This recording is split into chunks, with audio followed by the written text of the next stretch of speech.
मंत्री की भूमिका बिहार में शिक्षा के सुधार को लेकर है या छात्रों में बंटवारे को लेकर है। जिस तरीके से शिक्षा मंत्री के बार बार इस तरीके से विवादित बयान आते हैं, पहली बात तो आपको छात्रों की चिंता नहीं। आप एक ऐसे प्रदेश के शिक्षा मंत्री हैं जहां पे सालों साल तक कोर्सेज समाप्त नहीं होते, जहां पे प्राइमरी एजुकेशन बद से बदतर होती जा रही है, जहां पर भवन ही नहीं है बच्चों के बैठने के लिए, बेंचेस ही नहीं है बच्चों के बैठने के लिए। उस पर ध्यान केंद्रित करने के अलावा शिक्षा मंत्री का ध्यान हर चीज़ पर रहता है। इस तरीके के विवादित बयान देने से कोई भी सामान्य व्यक्ति भी ये बताएगा कि सिर्फ समाज में बंटवारे की भावना उत्पन्न होगी। भाई कई लोग हैं जो आस्था रखते हैं रामचरितमानस पर। आप शिक्षा मंत्री हैं, भाई कैसी भाषा का आप इस्तेमाल कर रहे हैं। पोटेशियम साइनाइड, भाई अगर वो पोटेशियम साइनाइड होता तो अभी तक तो सब लोग समाप्त हो गए होते। भाई कैसी बातें आप कर रहे हैं।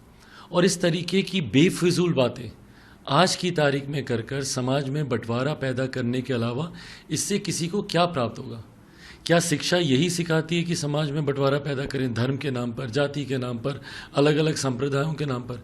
या शिक्षा सबको जोड़ने की बात करती है, सबको साथ मिलकर आगे लेकर चलने की बात करती है? और यही कारण है क्योंकि बिहार के शिक्षा मंत्री का ध्यान ही इस तरफ नहीं है, इसीलिए बिहार से बच्चे पलायन करते हैं, दूसरे राज्यों में जाते हैं। एक बार शिक्षा मंत्री ने जानना जरूरी समझा कि भाई कोटा में बिहार के बच्चे क्यों आत्महत्या कर रहे हैं?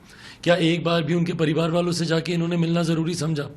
सिर्फ विवादित बयान देने के अलावा इन शिक्षा मंत्री का और कोई काम नहीं है।